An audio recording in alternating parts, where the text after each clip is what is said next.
Carl and Lou here from Games, Brains and a Head-Banging Life, gbhblofficial.com for sure. And it's the last Nasties of 2021. One that we actually can sit and say, oh shit, it has a Christmas theme. Yeah. That was a complete accident. When we planned to do this particular Nasty, I'd seen it a long time ago, but I certainly didn't remember that the minor detail that it's set at Christmas time has some Christmas visuals, Christmas music and all of that. So watching it, we were like, initially planning to put this one up in the new year and just stop the Nasties for this year. And it's like, oh shit, this has got a Christmas feel. Woo. So like, it's arguably, I think probably the only one. But like, oh right, that's perfect. We'll take advantage of that. So out comes the stupid hats and the lights and the jumpers and all that because it's nasty, but it's a Christmas nasty. You've seen the title. Are you ready for some variation on names? Oh God. Lost Stop on the Night Train. The Italian title being L'ultimo treno della notte. Released in English-speaking countries as these. Now, I know this film in two names. The first being Night Train Murders. Yep. Never heard of it being called The New House on the Left. What? Second House on the Left. Don't Ride on Late Night Trains. That one's quite appropriate. Late Night Trains, which is the one we watched it under. The Last House Part 2. And Xmas Massacre. No. Doesn't work, but yeah. Don't ride on the late night Don't ride on late night trains. It's too wordy. It's too long. It's too wordy. But late night trains. Late night trains is fine. Yeah, just leave it at that. Yeah, Late Night Trains is totally fine. It's a 1975 Italian revenge horror film directed by Aldo Ledo. So, if you watch this movie, you will be like, holy shit, this is just ripping off The Last House on the Left. Wes Craven's The Last House on the Left, obviously another video nasty that we've not done yet, we will get to in the future. Because it very much is doing the same sort of thing, which is a group of baddies terrorise some young girls, sexually assault them, murder them, and then end up at the parents' house where the parents extract revenge. Yeah. However, this has got a lot more tame elements, I think, personally. But it's also worth noting that this is actually based on the plots of Ingmar Bergman's The Virgin Spring from 1960, and of course, The Last House on the Left from 1972. So 3 years before that. So there you go. It's rip-off. It wears its rip-offness proudly, almost, to a certain degree. Perhaps it shouldn't. But there are enough unique elements in it to not be like, okay, it's just The Last House on the Left Part 2. Do you see what I mean? I've not seen Last House on the Left yet. We can see they tried to market it in a certain way as well. When you see some of the other titles are The New House on the Left and Second House on the Left. Which neither of those make any sense in relation to the fucking movie, except trying to sort of say like, "Hey, this could be a sequel," but it's not, of course. So the cast, we're all Italian, so I'm going to give it my best go. Flavio Bucchi as Blackie, Matcha Merrill as Lady on the Train. You know she's not got a name. Oh. At all. Lady on the Train, and she's like a major villain of the movie. Big part. Yeah, but billed as Lady on the Train. Which I think actually on reflection works really well because she does have this sense of anonymity about her and that we never really know anything about her, but we get impression by the way she dresses and acts. Yeah. You know? Gianfranco De Grassi as Curly, Enrico Mario Salerno as Professor Giulio Stradi, Irene Miracle as Margit Hoffenbach, Lara D'Angelo as Lisa Stradi, Marina Berti as Laura Stradi, Franco Fabrizi as, check this billing, perverted train passenger. Do you know who I mean? You know who it is, right? Yeah. But I love that billing there, perverted train passenger. And last but not least, Diallo Di Lazio as the party guest, the one who actually has verbal in it. Obviously, Video Nasty gained notoriety being one of the list, but it was never prosecuted. In fact, it was rejected by the BBFC when submitted for cinema classification in the UK in 1976. Here is where you cause a problem. Why are you rejecting it for classification in 1976? This is why these movies start sneaking under the radar instead, trying to find another way to be distributed. Just approach them and go, right, well, this... You're going to have to cut this, cut this, cut. I don't want you to see it, but yeah, you can make your choices, but yeah. It was banned as a video nasty in 1983, though it was acquitted and removed from the list a year later, in 1984.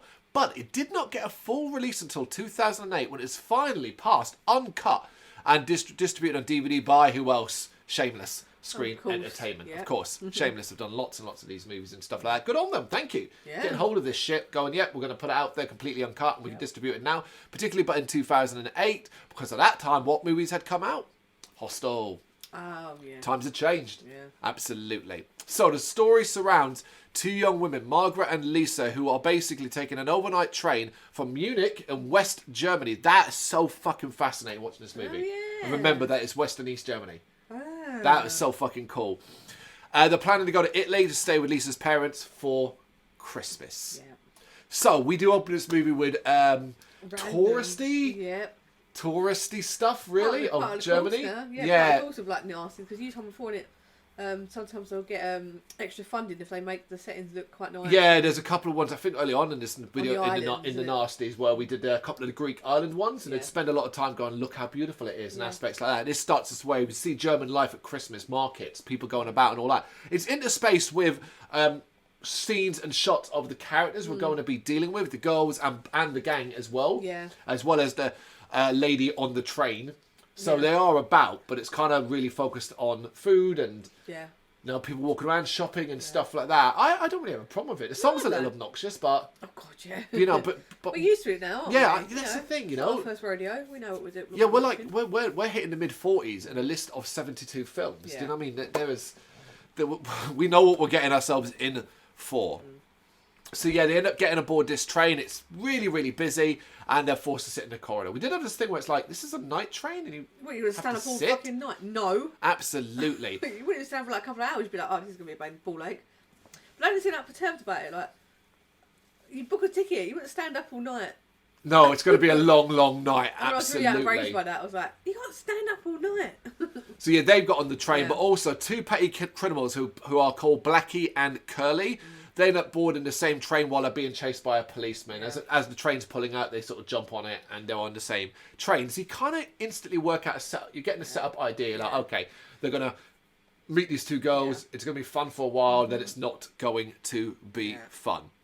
We also see the lady in the train who's got this upper class aristocrat demeanour about her. The way she acts as well. Yeah, she's very striking, very, very, like, she stands out amongst everyone else, but she also seems almost very innocent to a certain degree, which is why one of the things I do really admire this movie over is how they went, now we're going to totally change that and do something that's quite controversial regarding a woman. Make her the...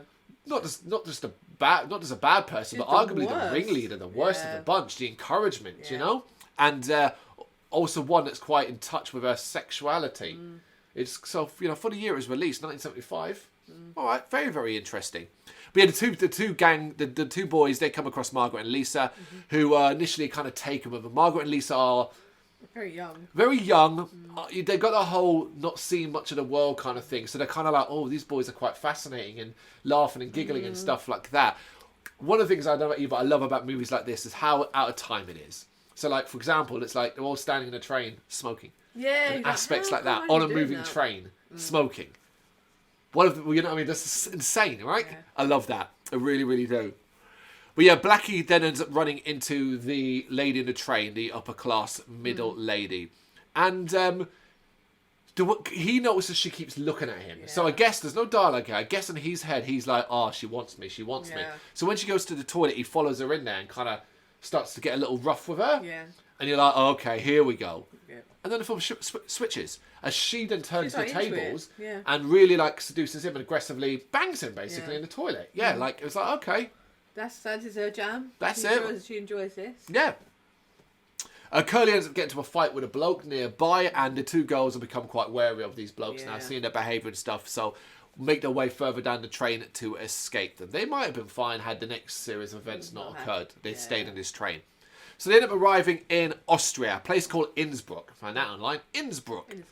And the train is stopped and searched because there's apparently been a tip-off that there's a bomb on board. It's random, but we need a reason for this train to stop and be delayed. I mean, the time period, 70s, was a lot of political unrest. There might have been. 75, yeah, okay. Yeah, I mean, it's. I don't have a problem with it. No. We need a reason for the next set of events to happen. Trains, yeah. So, like, yeah, and it's, I'm yeah, fine with it's that. there as well, yeah, cross-continental trains. Yeah. You're going to be a little bit more on it, I think.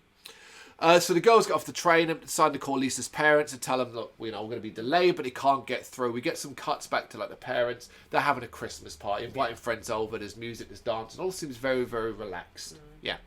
Part of that scene as well with the family, the parents having dinners, we get this conversation at the table that I guess is sort of like winking at the camera almost, where they talk about violence in society and the youth and things like that. Like they say, yep, look what's happening elsewhere.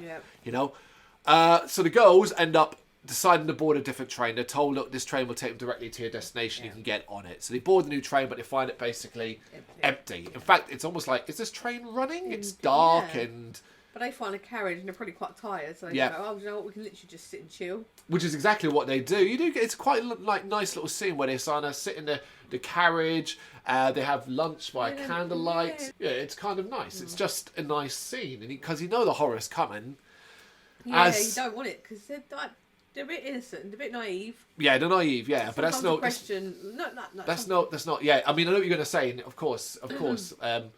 We go, they're naive. It's no excuse for what happens to them. Of course, But you say you don't want it to happen because they're not over the top. Like, it's not so unbelievable they would travel on their own. But there's part of me goes, oh, they're still too young to be travelling overnight across 2 countries on their own, and especially like because the horrible part as well when you think about how much people are on phones, just go a quick text going, oh, train delay, this is where I'll be.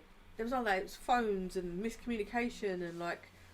Well, similar to Star Wars, A New Hope, whereas the entire event of the movie could effectively be stopped if that pilot had fired at the escape pod that held the droids, because they were never going to Tatooine and stuff like that. There's something specific in this movie that if it hadn't happened, would have stopped all the... Well, there's several, but the one that you got to look at the most is simply, had they not helped the boys hide from the ticket inspector, the ticket inspector would have kicked them off the train at the next stop. Yeah.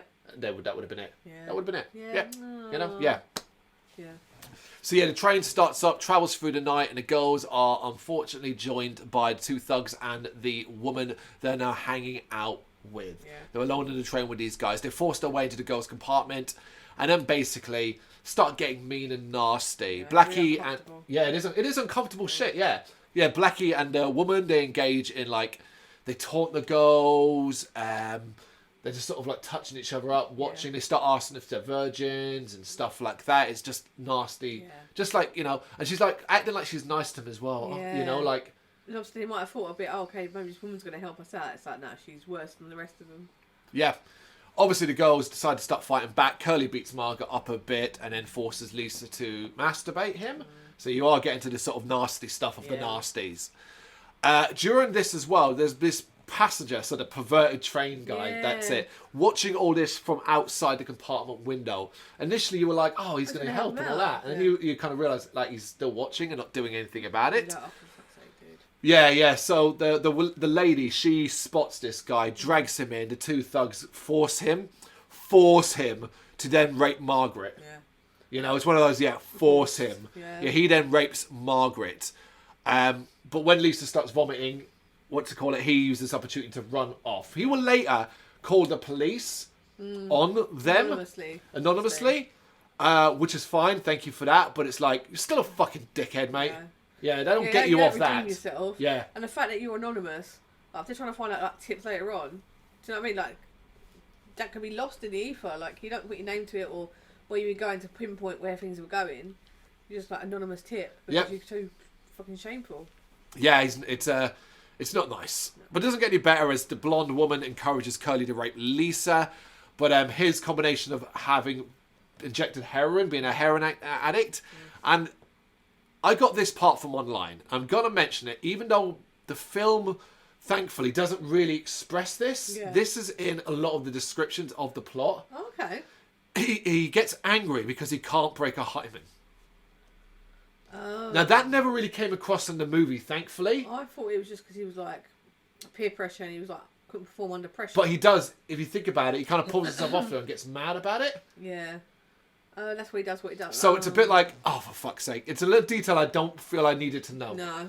Things are kind of ramping up as well as Curly's kind of really losing his shit. And we start to notice that Blackie, particularly by his face, is a bit like, this is getting out of hand. Particularly as, the woman he's been with, the blonde woman on the train, she's like really enjoying this as well, encouraging Curly as well. Yeah. to rape her and hold Lisa down and rape her. And she encourages Curly to use the flick knife. Now, again, this didn't come across, but now with the other part, what's the knife for? So they're like, Not pretty horrible shit. But yeah, it ends up going wrong as they get overexcited effectively, and the knife gets jammed into her, causing her to sort of hemorrhage and die. There is that horrible shot as the camera sort of pans out and you see her sort of sitting there like she's not quite dead yet, but the knife is wedged in between her legs. Yeah. Pretty fucking messed up, Yep. Margaret uses this opportunity in the panic and the worry from the other people. Curly's, I didn't mean to do it, all that kind of thing. Blackie's like, fuck, there's a difference between petty crime and murder. Margaret locks herself in the toilet while the thugs try to get her back. During the scene as well, you get a really violent scene of the blonde woman slapping, Lisa's dead body. Like she thinks she's not dead. Yeah. Like that's pretty horrible as well. Margaret, desperate to survive now. Bear in mind, she's not got any, she's bottomless as well after having, what's happened to her. She ends up opening a window and trying to jump out of the train, but it's to her death. Yeah. It's to her death. A desperate attempt to survive results in her dying, Thinking they can get away with it if they kind of dispose of everything, they throw Lisa's body out the window too as well, and all the victims' luggage, stealing the tickets and a few other items, which might be a mistake. Yeah. That's that part done as we now come to the... Well, basically, you see this movie is split into three parts. The first part, which is to get to the train and on the train. The second part, this, and the third part, what we're now going to do. Yeah. Absolutely. As arriving at the station, Lisa's parents are alarmed to find they don't arrive. The train comes, they're not on it. So they're trying to find out. The station master is very, very helpful. Good customer service there. Tells them the train was delayed. So the doctor and his wife obviously return home. As they're planning to leave, though, they end up coming across the blonde and two thugs who've got off the train that Lisa and Margaret should have got off. During a struggle inside the carriage earlier on, the blonde woman got her leg cut. And Gillo, being a doctor, he agrees to take the three to the house. He can treat her injury and help them out. It's wonderful because they're super, super nice to them. Yeah. And all you know what we know. Yeah, you're like, oh, for God's sake. It's horrible. And you're also going, how are they going to get found out? How are they going to get found out? Like that aspect of things. How it gets found out is solid enough, I think. Yeah, I think so. But yeah, it starts with Lisa's mother becoming suspicious of their house guests. They bring them home. And don't get me wrong, Curly, Blackie, the woman, they're not like obnoxious, not being mean, because you're kind of expecting them to turn mean, but they're not. They're grateful, they're polite, that kind of thing. But she sees Curly wearing a tie, which is the one she told Lisa, Lisa told her that she had bought for her father as a Christmas present. Now, it's not enough for her to think, oh, these people are involved in the disappearance of my kids, because they don't even know they're gone yet. They just think they're delayed. But a specific bit of clothing. It's a coincidence.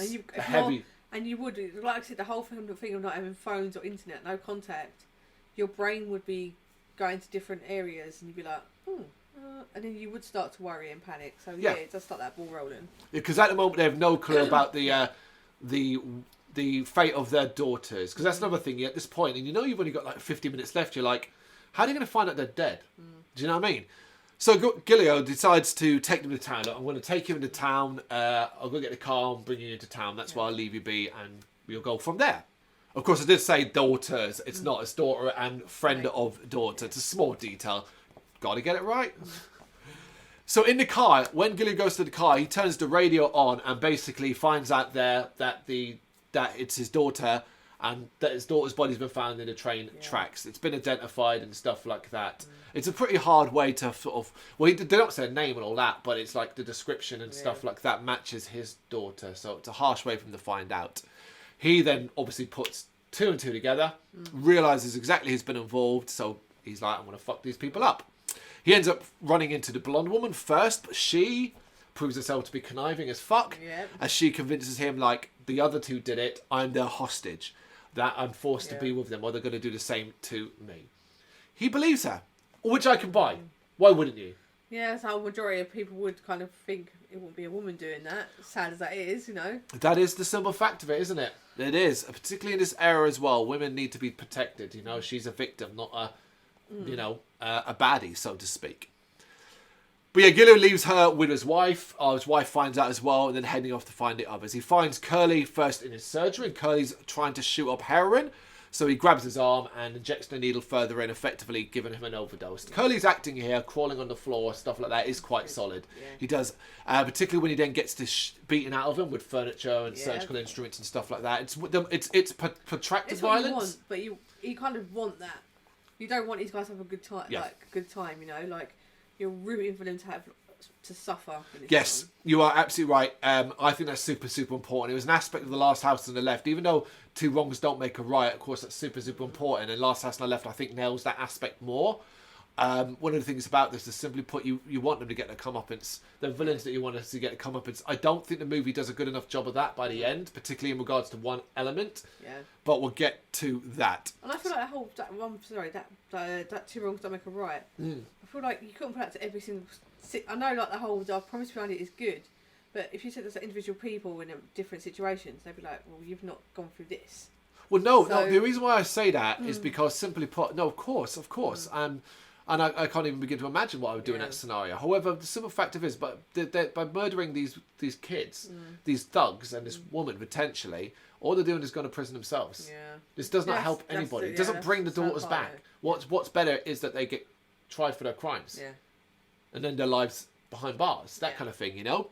But that, you know, that's getting the semantics about it, absolutely. So he kills Curly. Blackie, having heard all this, tries to make a run for it. So Gilio grabs a shotgun and pursues him through the gardens. This is the boring part of the end. I don't quite get why they dragged this part out. Of he's chasing and firing at Blackie. And it takes a little while to get going. Yeah. I do like Blackie's desperation because you're like, well, fuck you. You know, you walked into this, you made a mistake. Go into this house big time, but you're going to get yours. I should say, sorry, Curly didn't actually die. He crawls his way to like the driveway and grabs the blonde woman and sort of tries to insinuate she was involved, but she then kicks him to death, basically. So, you know, she's killed him now as well. But yeah, Blackie ends up getting shot on the leg before Gilio comes along. Blackie begs for his life, but Gilio just shoots him point blank range. And they're dead. Yeah. And the last shot of the movie, the last part, is the sound of police arriving, because obviously shooting, you know, would have brought police even at Christmas. And we kind of focus on the blonde woman as it's like, oh, is she going to get away with this? And that's what I think the film failed to do properly. I don't want her getting away with it. No, her arguably more than the others. Yeah, I want a more satisfying ending. Yep. I liked it because the guy that gave the evidence, there should be another crossover point there where he spotted her. See what I mean? Well, he did describe it on the phone, but like it was anonymous and stuff like that. So there's a suggestion to argue that with that anonymous tip-off, her location in it and all that, would the police come along and take her into custody for the potential? But she could just lie. What proof? There's the problem in itself. Yeah. What proof? She's inevitably, realistically going to get away with it. Yeah. And I think that's a little bit of a, yeah, I really wanted it. You wanted it, yeah. Absolutely. Or like, just think that she got away with it and then like... something. Yeah, some way to insinuate, you know. Getting driven away and then like police cars stop a taxi or something. I like that. Just something that links her back to. They could have done like a thing, like maybe something she owns or something with her ID is found amongst the girls, that kind of thing. Something to really link her to this event. But that is the movie. It's an interesting nasty that is not nasty in any way, shape or form, or even really a horror movie for about a good 2/3. Yeah. Maybe.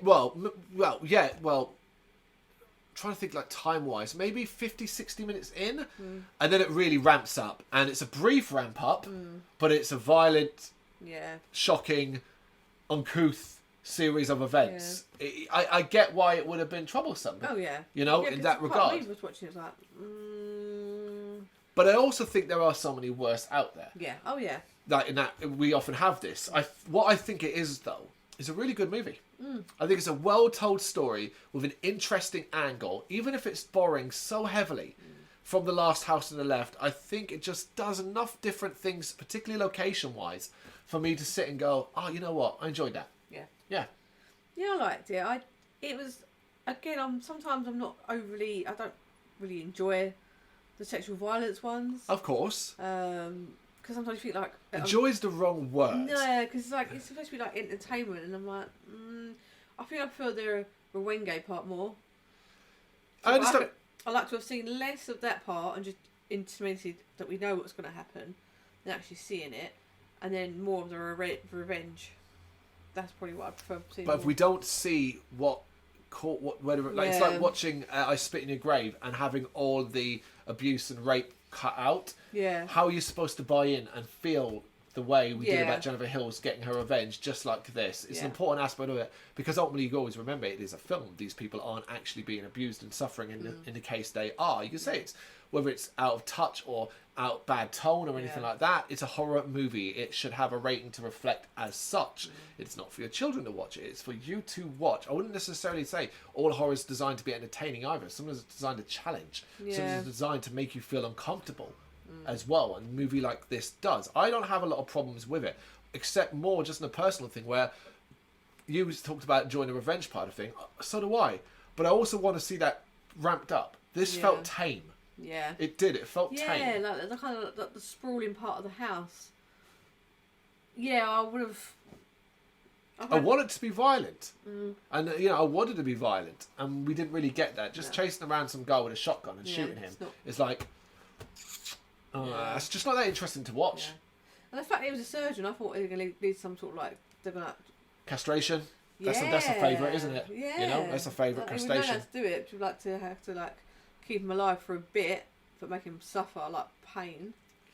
It would have been interesting to sort of see had they done a more angle as well of this woman, the woman on the train being a dominant figure and being then part of the chase and the kill kind of aspect as well. It's also annoying that the bloke who raped Margaret on the train gets away with it. Yeah, like that as well. It's like there's a lot of that where you're like, you've given us this revenge thing as if we should be satisfied that the two thugs are killed. I like that both of them identify each other at the end. Like both of them imply each other. Yeah. That would be cool. And then like. And maybe like the last scene is like I think he raising Gillo raising his gun, and that's like the last shot. I don't know. I think it's complaints that are valid, but I think overall this is a strong entry in it. Definitely. It's not a Christmas film to make you feel good. It's got that Christmas period where it's over the time. You get lots of snow, cold weather, and you get some shots of lights and stuff like that. That's another thing that shocked me is both girls died. Yep. I thought they'd be obviously horrifically traumatised, but then they get help.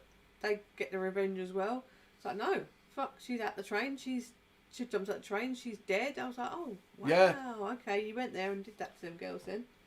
I think you're going to remember this one, right? Yeah, definitely. Yeah.